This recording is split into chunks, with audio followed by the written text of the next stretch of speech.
انحلت عقدة فإن تودع انحلت عقدة فإن صلى انحلت عقده فأصبح نشيطا طيب النفس وإلا أصبح خبيث النفس کسلان. صحیح البخاری. شیطان تم میں سے ہر ایک کی گردن پر جب وہ سو جاتا ہے 3 گرہیں لگا دیتا ہے. ہر ایک گرہ پر پھونک مارتا ہے کہ ابھی رات بڑی لمبی ہے، سوئے رہو.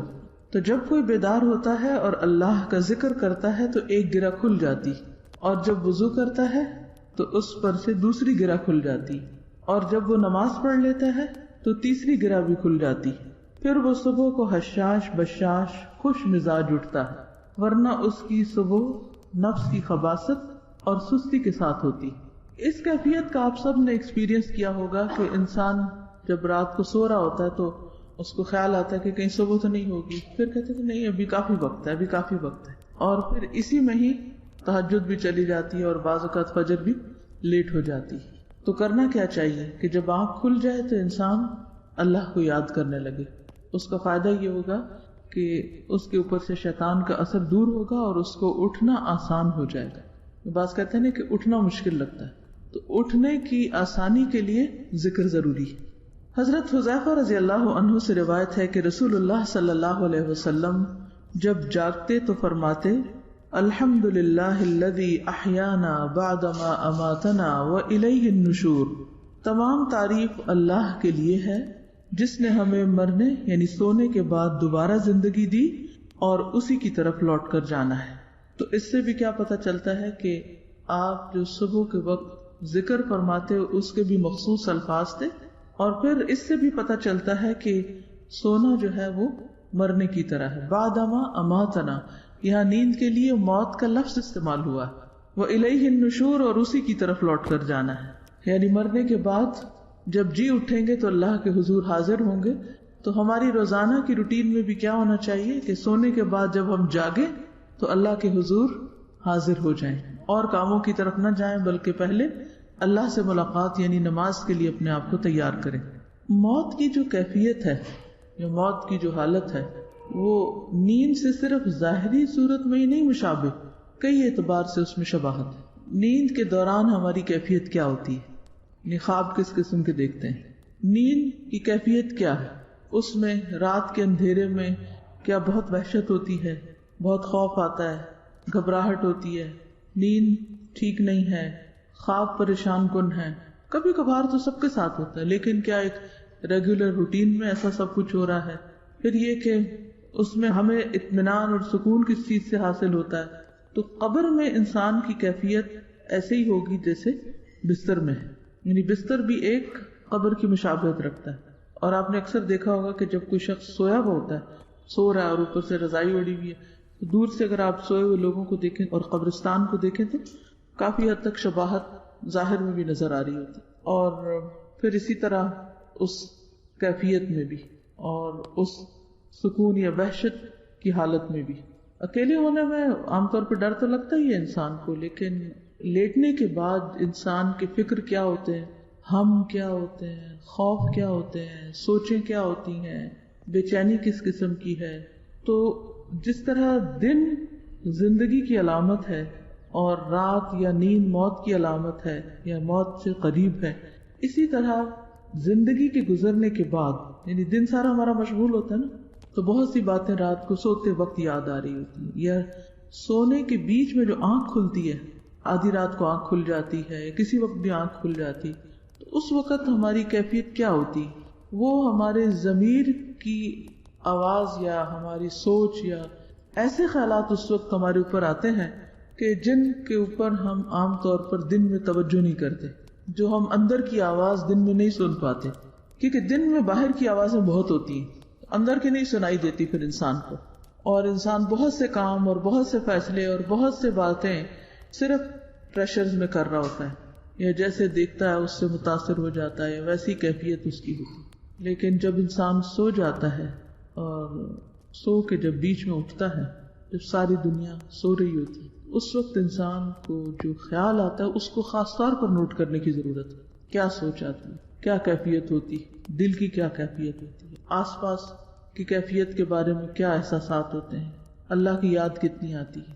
تو یہ سب ہمارے لیے کیا ہے؟ ایک لمحہ فکریہ ہے، اپنے محاسبے کا وقت ہے، اپنے جائزے کا وقت ہے، اپنے آپ کو دیکھنے کا وقت ہے. تو اس وقت خصوصاً اللہ کو یاد کریں. حضرت ابو ہریرہ سے روایت ہے کہ رسول اللہ صلی اللہ علیہ وسلم نے فرمایا، جب تم میں سے کوئی جاگے تو کہے الحمدللہ الذی عافانی فی جسدی ورد علی روحی وأذن لی بذکرہ. سنن الترمذی. سب تعریف اللہ کے لیے ہے جس نے میرے جسم کو عافیت دی اور مجھ پر میری روح لوٹائی اور مجھے اپنے ذکر کی توفیق دی. یعنی اس وقت اگر انسان اللہ کو یاد بھی کرتا ہے تو یہ بھی بیسیکلی اللہ کی دی ہوئی توفیق سے ہوتا ہے. جعفر بن زبیر بنی نجار کی ایک عورت سے روایت کرتے ہیں کہ میرا گھر مسجد کے آس پاس کے تمام گھروں سے اونچا تھا، اس لیے حضرت بلال اس پر چڑھ کر فجر کی اذان دیا کرتے تھے، اور اس غرض کے لیے وہ آخر شب میں میرے گھر کی چھت پر آ کر بیٹھ جاتے انتظار کے لیے، اور صبح صادق کا انتظار کرتے، کیونکہ وہاں سے دیکھنا بھی آسان ہوتا ہے نا صبح صادق. جب وہ صبح صادق دیکھتے تو انگڑائی لے کر اٹھتے اور دعا کرتے، اللہم انی احمدک استعینک علی قریش ان یقیموا دینک. اے اللہ میں تیرا شکر ادا کرتا ہوں، تجھ ہی سے مدد کا طالب ہوں قریش کے معاملے میں تاکہ وہ تیرے دین کو قائم کریں. یعنی اس وقت آپ دیکھیے کہ ان کی جو پہلی سوچ ہوتی تھی اٹھ کر، اور جو ان کے دل کے اندر ایک فکر یا ہم یا خوف ہوتا تھا یا جو ان کی تمنا یا تڑپ تھی، اس وقت وہ ان کی زبان پہ آتی اور اس کے مطابق وہ دعا کرتے.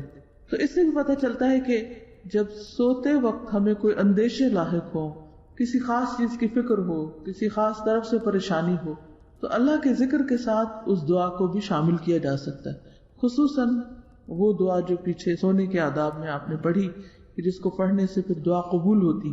بخاری کی روایت میں آتا ہے نا، لا الہ الا اللہ وحدہ لا شریک لہ لہ الملک ولہ الحمد، یہ پڑھ کر اور پھر سبحان اللہ الحمدللہ اللہ اکبر اللہم اغفر لی یا کوئی اور دعا انسان مانگے تو وہ قبول ہو جاتی.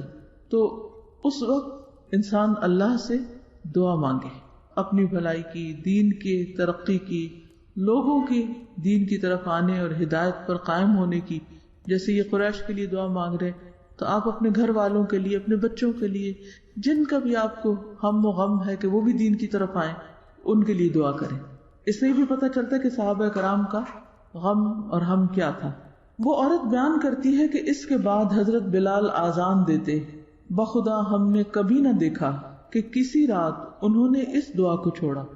اور آپ کو معلوم ہے کہ قریش نے حضرت بلال کے ساتھ کیا کیا تھا اور یہ ان کے ساتھ کیا کر رہے تھے. یہی مومن کی خیر خواہی ہوتی. ہم صرف اس کے ساتھ اچھا کرنا جانتے ہیں جو ہمارے ساتھ اچھا کرے، یا زیادہ سے زیادہ ان لوگوں کی ہدایت کے لیے ہم تڑپتے ہیں جو ہمارے کچھ لگتے ہیں. لیکن جن لوگوں سے ہمارا براہ راست کوئی رشتہ، تعلق، دوستی کچھ نہیں ہوتا، ان کے لیے ہم دعا بھی نہیں کرتے. معوذتین پڑھنا حضرت عقبہ بن عامر رضی اللہ عنہ سے مروی ہے کہ نبی صلی اللہ علیہ وسلم نے ان سے فرمایا، کیا میں تمہیں ایسی 2 صورتیں نہ سکھا دوں جو ان تمام صورتوں سے بہتر ہوں جو لوگ پڑھتے ہیں؟ میں نے عرض کیا، کیوں نہیں یا رسول اللہ. چنانچہ نبی صلی اللہ علیہ وسلم نے مجھے سورۃ الفلق اور سورۃ الناس پڑھائیں. پھر نماز کھڑی ہوئی، نبی صلی اللہ علیہ وسلم آگے بڑھ گئے اور نماز میں یہی 2 صورتیں پڑھی. پھر میرے پاس سے گزرتے ہوئے فرمایا، اے عقبہ تم کیا سمجھے، کیا سمجھ آئی بات؟ یہ دونوں صورتیں سوتے وقت بھی پڑھا کرو اور بیدار ہو کر بھی پڑھا کرو. عام طور پر سوتے وقت ہم سب اس کا اہتمام کرتے ہیں، لیکن صبح اٹھ کر نہیں پڑھتے. صبح شام کی جو دعائیں ہیں ان میں بھی یہ صورتیں پڑھی جاتی ہیں، تو یعنی اس وقت بھی پابندی کرنی چاہیے.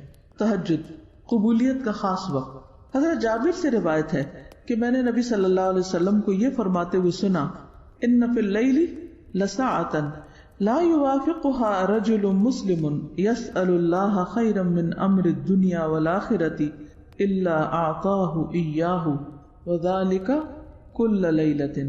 صحیح مسلم. رات میں ایک گھڑی ایسی ہے کہ اس وقت جو مسلمان اللہ تعالیٰ سے دنیا اور آخرت کی بھلائی مانگے گا تو اللہ تعالیٰ اسے ضرور عطا فرما دیں گے. اور یہ گھڑی ہر رات میں ہوتی ہے، یہ گھڑی ہر رات میں ہوتی ہے، لیکن ہم اس گھڑی کو مس کر جاتے ہیں.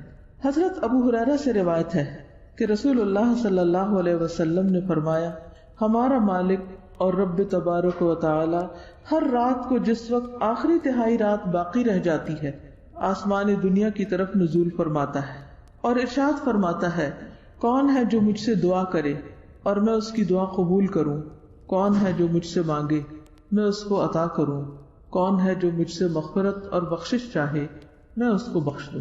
تو خصوصی طور پر بخشش کا وقت ہے۔ قرآن مجید میں بھی آتا ہے نا وَبِالْأَسْحَارِ هُمْ يَسْتَغْفِرُونَ، اور سحری کے وقت وہ استغفار کرتے ہیں۔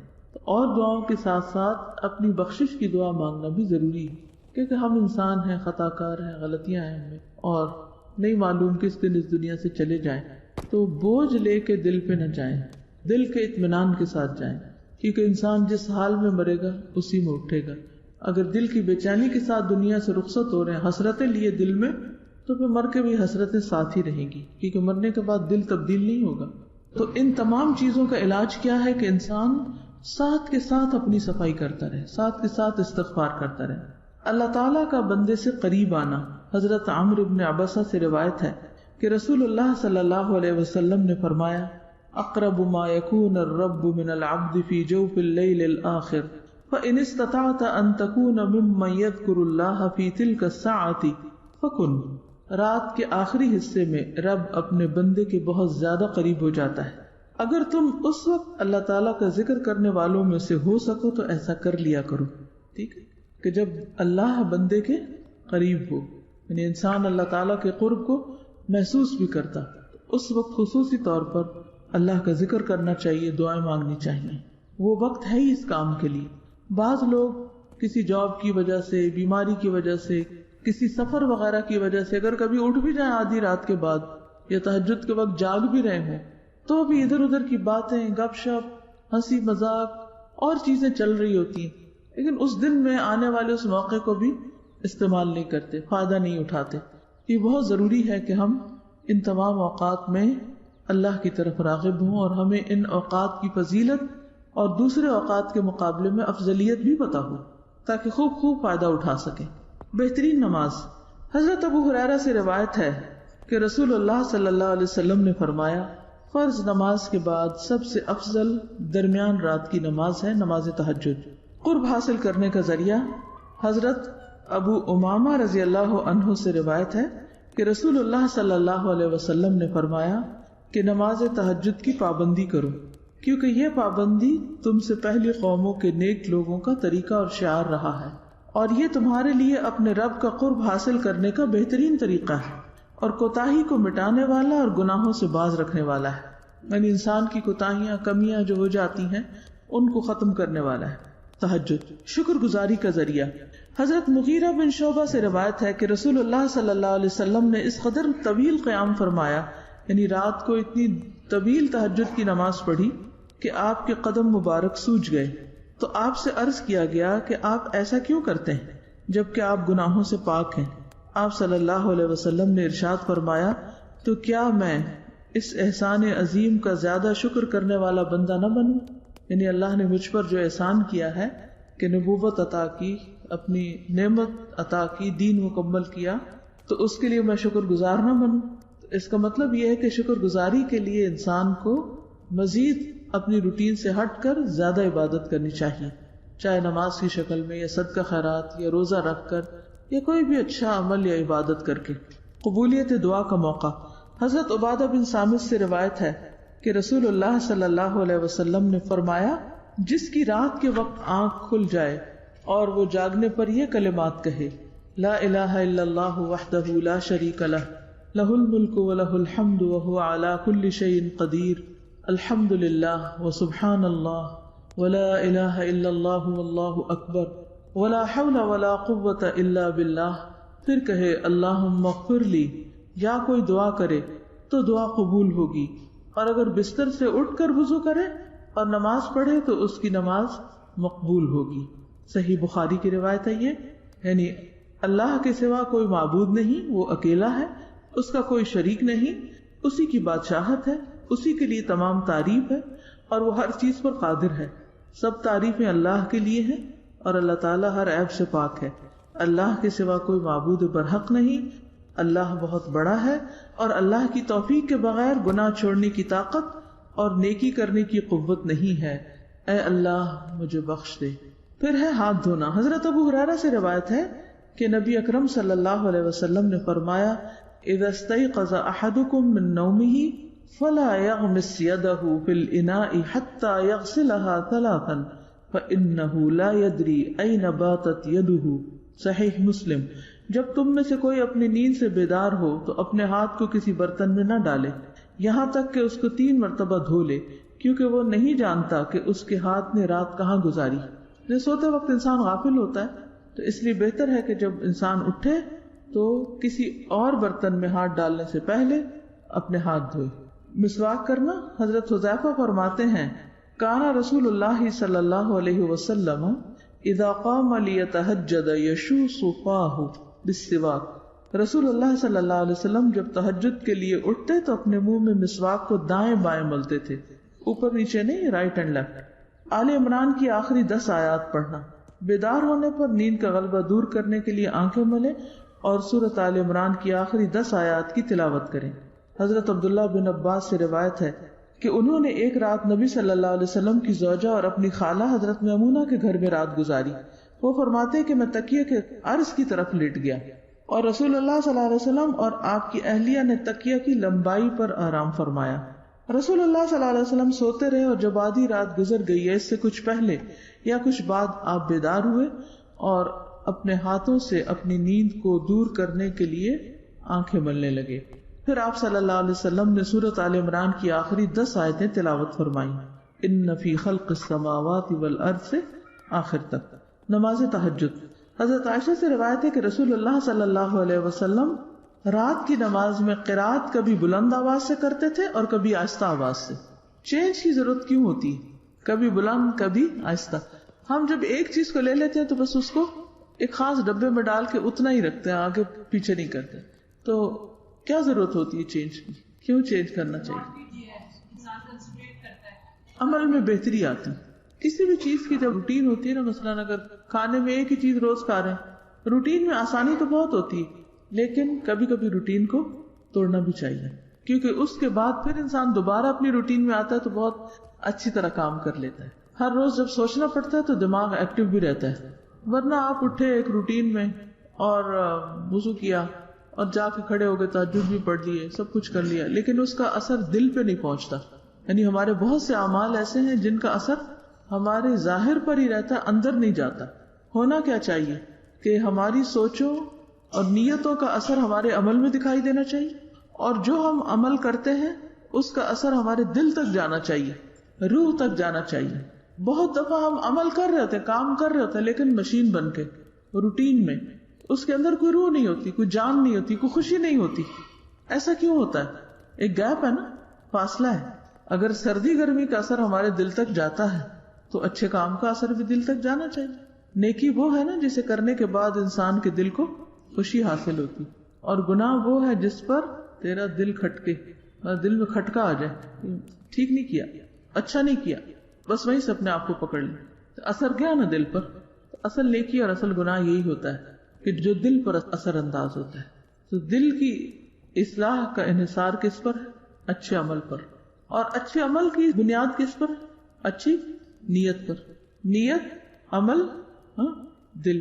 دل میں ہی نیت ہوتی ہے، اور پھر دل اچھا ہو گیا، پھر اچھا عمل کیا، پھر آپ کی نیت اور اچھی ہوئی، پھر تو وہ ایک ایسا سرکل بنتا ہے کہ جس میں آپ کی مسلسل ترقی ہوتی جاتی. اگلی حدیث ہے، عاصم بن حمید فرماتے ہیں کہ میں نے حضرت عائشہ سے سوال کیا کہ رسول اللہ صلی اللہ علیہ وسلم اپنا قیام اللیل تہجد کس چیز سے شروع فرمایا کرتے تھے؟ انہوں نے کہا تم نے مجھ سے وہ بات پوچھی ہے جو تم سے پہلے کسی نے نہیں پوچھی.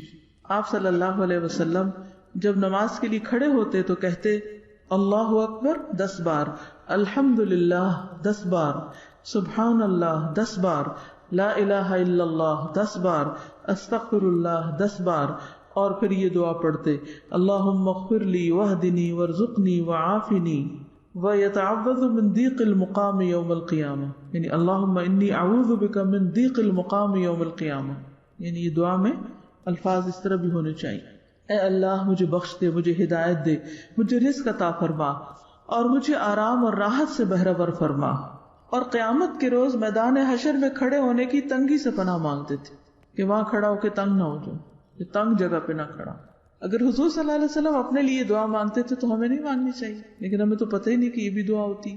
اللہم انی اعوذ بک من ضیق المقام یوم القیامہ. عبداللہ بن عباس کی روایت ہے کہ ایک رات وہ اللہ کے رسول صلی اللہ علیہ وسلم کے پاس سوئے تو دیکھا کہ آپ رات میں بیدار ہوئے. مسواک کرنے کے بعد وضو کیا. آپ نے آیت مبارکہ ان فی خلق السماوات والارض سورت کی آخری آیت تک تلاوت کی.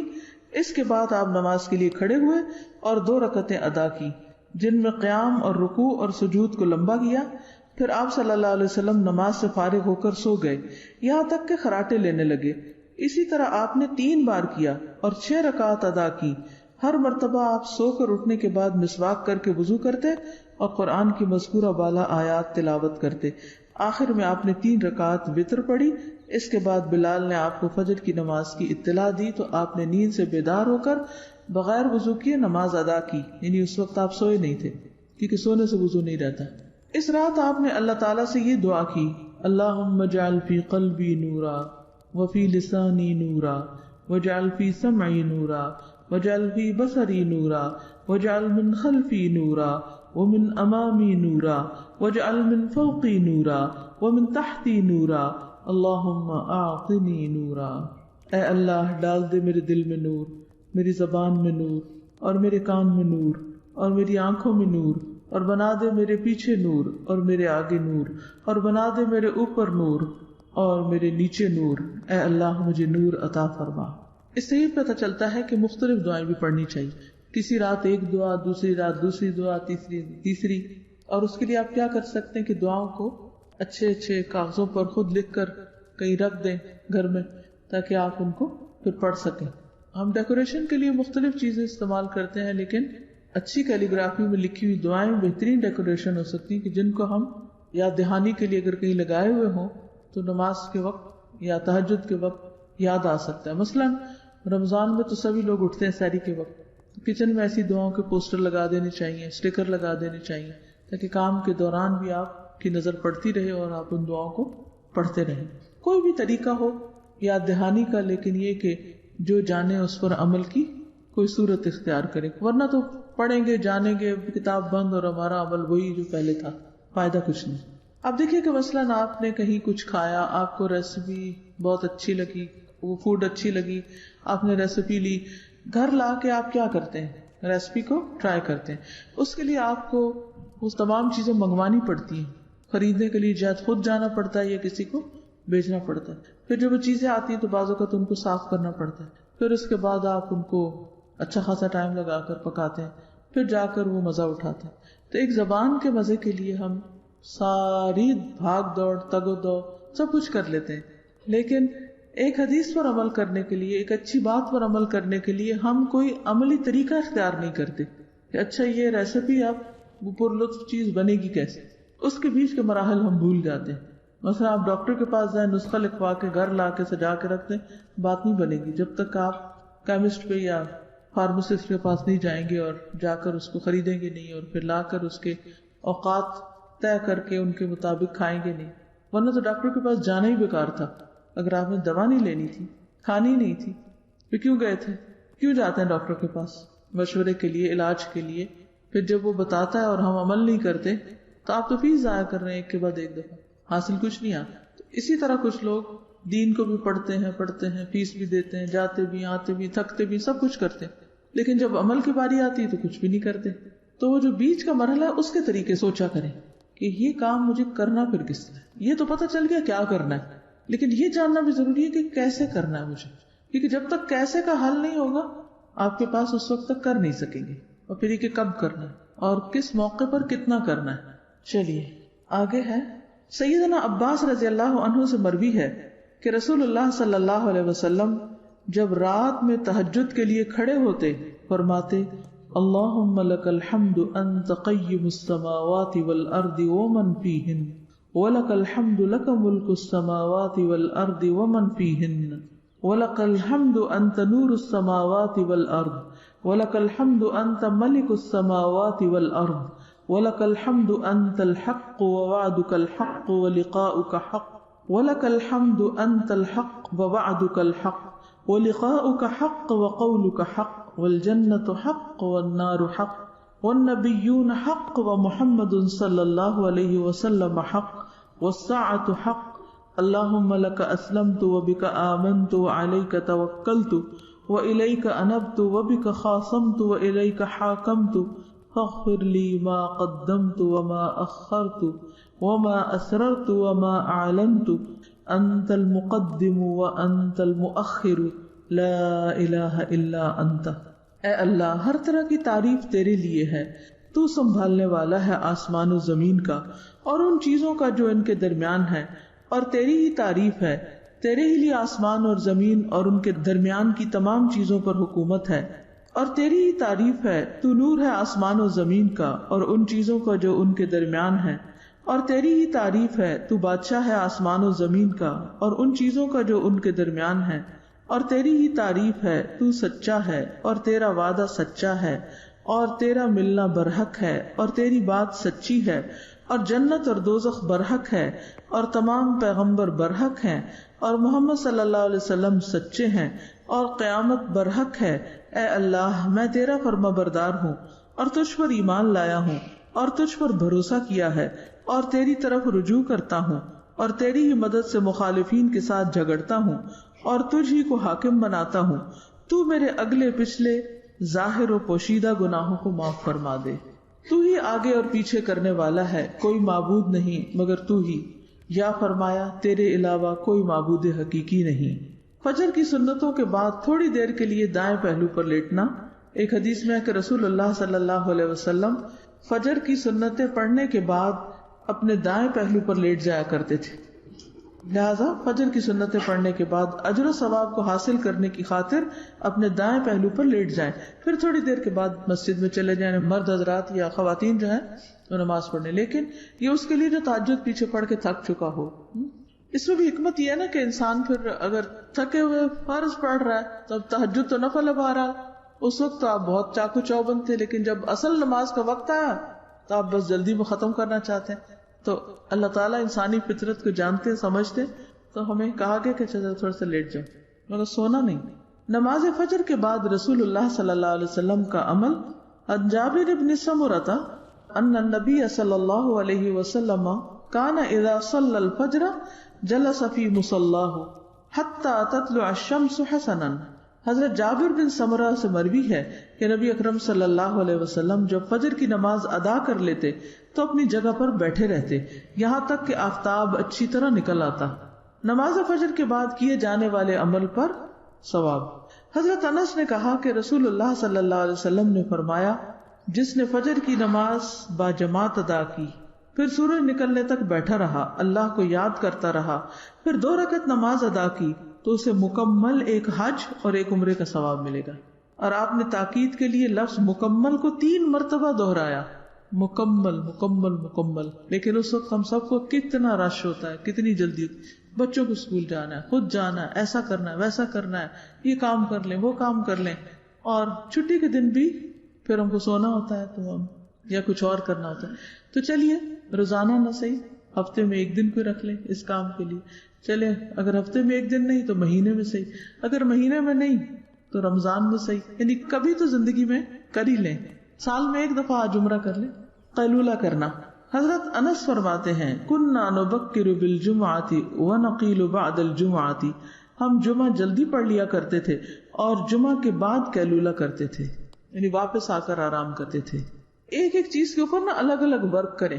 اچھا یہ کام کر لیا میں نے، پھر اگلے دن دوبارہ۔ آپ کو معلوم ہے کہ یہ جو ایک کتاب ہے نا آداب زندگی، اس میں بھی کئی آداب لکھے ہوئے ہیں۔ میں نے اس کتاب کو کئی بار پڑھا ہے، اور کس طرح پڑھتی تھی، میں صرف 1 پیج پڑھتی، سارا نہیں پڑھتی تھی، 1 پیج پڑھتی تھی، پھر اگلے دن دوبارہ دیکھتی، اچھا یہ کر لیا۔ اس میں اگر دعا آتی تو میں اس کو یاد کرتی تھی۔ اچھا جب یاد نہیں ہوتی تھی تو میں لکھ کے کسی کاغذ پر، مثلاً واش روم کی دعا ہے تو اس وقت اسٹیکر وغیرہ نہیں ملتے تھے اتنے جب میں چھوٹی تھی، تو میں ہاتھ سے لکھ کے تو باہر کے دروازے کے اوپر لگا دیتی تھی، جتنے دن میں یاد ہوتی اس کے پاس ہٹا دیتی۔ مجھے اب بھی یاد ہے کہ میں نے صبح شام کی دعائیں، جہاں ہمارے گھر میں ایک باہر صحن میں ایک سنک لگا ہوا تھا، تو سنک کے ساتھ ایک دیوار تھی، اس دیوار پہ میں نے پینسل سے وہ دعائیں لکھ دی، اور جب تک وہ مجھے یاد نہیں وہ لکھی نہیں، جب یاد ہو گئی تو ان کو مٹا دیا، کیونکہ میں ہر روز جب وہ وضو کرنے شام کو جاتی تو مجھے یاد آ جاتا وہ میں نے دعائیں پڑھنی ہیں۔ پھر وہاں کھڑے ہو کر ان کو دیکھ کے پڑھ لیتی. پھر اسی طرح ایک ایک کر کے ریپلیس کرتی گئی اور وہ ختم ہو. تو ہر کام کے کرنے کا کہیں نہ کہیں یادداشت لکھیں. اچھا یہ کام کرنا ہے، وہ وہاں لکھ لیا. اور مثلاً یہ جو دعا ہے رات کو آنکھ کھولے تو پڑھے تو دعا قبول ہوتی، اس کو میں نے ایک کاغذ کے اوپر اپنے ہاتھ سے لکھا اور ایک سٹینڈ کے اندر کھڑا کر کے وہ میں نے اپنے بیڈ سائڈ ٹیبل کے ساتھ رکھ لیا. اور وہ کئی دن مطلب مہینہ ڈیڑھ وہ وہیں رہا. ہر روز میں دیکھتی ہوں کہ اوہ یہ پڑھنی ہے، ہر روز دیکھتی اچھا پڑھنی ہے، حتیٰ کہ وہ یاد ہو گئی اور عادت میں آ گئی. اب وہ وہاں سے اٹھا دیا. تو یہ ہے کہ ہر عادت کے لیے آپ کو اپنے ساتھ ایک ورک کرنا پڑتا ہے حتیٰ کہ وہ آپ کی روٹین بن جائے، پھر چھٹے نہ. جی نصف رات کے بعد پھر آپ پڑھیں. پچھلی رات کی نماز ہے. عشاء اور تہجد میں فرق یہی ہے کہ عشاء پہلی رات کی نماز ہے اور تہجد پچھلی رات کی نماز ہے. اگر آپ نہیں سوئے کتنا بعد میں پڑھتے ہیں؟ 12 بجے تک نہیں. عشاء کی نماز کے لیے جو بہترین وقت ہے وہ تاخیر سے پڑھنا ہے. نبی صلی اللہ علیہ وسلم نے صحابہ کو دیر سے بھی پڑھائی، لیکن آپ ڈرتے تھے کہ پھر لوگوں کے لیے بڑی تکلیف دہ چیز ہو جائے گی، تو اس لیے پھر تھوڑا ارلی پڑھا دیں. آپ کھانے کو تھوڑا سا اور ارلی کر لیں. یہ کہیں یہ لکھا تو نہیں کہ سنت کے لیے ضروری ہے کہ بیٹھ کے وضو کریں، کہیں بھی کھڑے بھی بیٹھے کوئی فرق نہیں اس میں. وہ تو وضو کے بعد پڑھی جاتی ہے دعا، درمیان میں تو کوئی دعا نہیں ہے، اس کے ساتھ کوئی اس کا لنک نہیں. جی پورا وضو مکمل کرنے کے بعد دعا پڑھی جاتی ہے، اور وہ وضو کر کے آپ باہر آ جائیے اور دعائیں پڑھ لیجیے. کوشش کریں تو شاید بہتری ہو جائے، دن کو سو جائیں. اب یہ باتیں بہت پہلے پتہ ہو جانی چاہیے تاکہ اس طرح کی چیزیں پھر عادت میں نہ آئیں.